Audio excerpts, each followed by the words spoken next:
स्वामी समर्थ सर्वांना. मी आज पिठाचे पापड घालण्यासाठी हे पाणी ठेवलं होतं.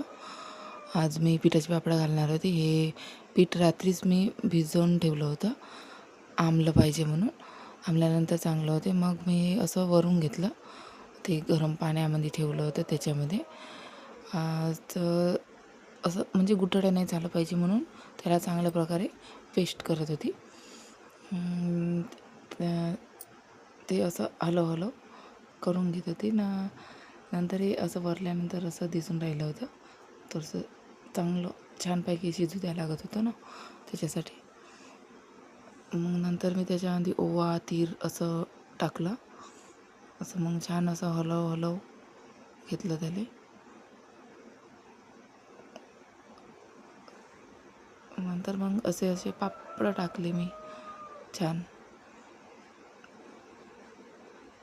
आता हे शेवटचं आहे ना, त्याच्याने नाही का घट्ट आलं होतं. पहिलंवालं पातळ झालं होतं, आता हे घट्ट आलं. बरोबर पापड नाही बनून राहिले होते.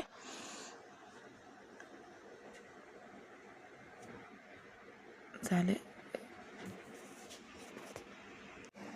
असे. मग मी टाकून घेतले, भरपूर सारे झाले. 2 बाजावर नाही का घातले होते.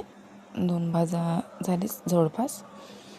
तर असे भरपूर असे टाकून घेतले. खूप ऊन होतं, उन्हामध्ये टाकूशा पण वाटे नाही, पण आता मुलं खाते म्हणून केले होते. तर छान झाले, चव मस्त झाली त्याची. छान असं म्हणजे खाऊन बघितलं तर छान झाली. आज पण 16 तारीख होती म्हणून नाही का उपवास होते आमचे, म्हणून आम्ही असं काही आंबील वगैरे खाल्ली नाही. तर पूर्णच असं टाकून दिलं तिथं. मग काहीच नाही ठेवलं घरी खाण्यासाठी. मग असे 3-4 वाजता असे काढून घेतले मी पापडं.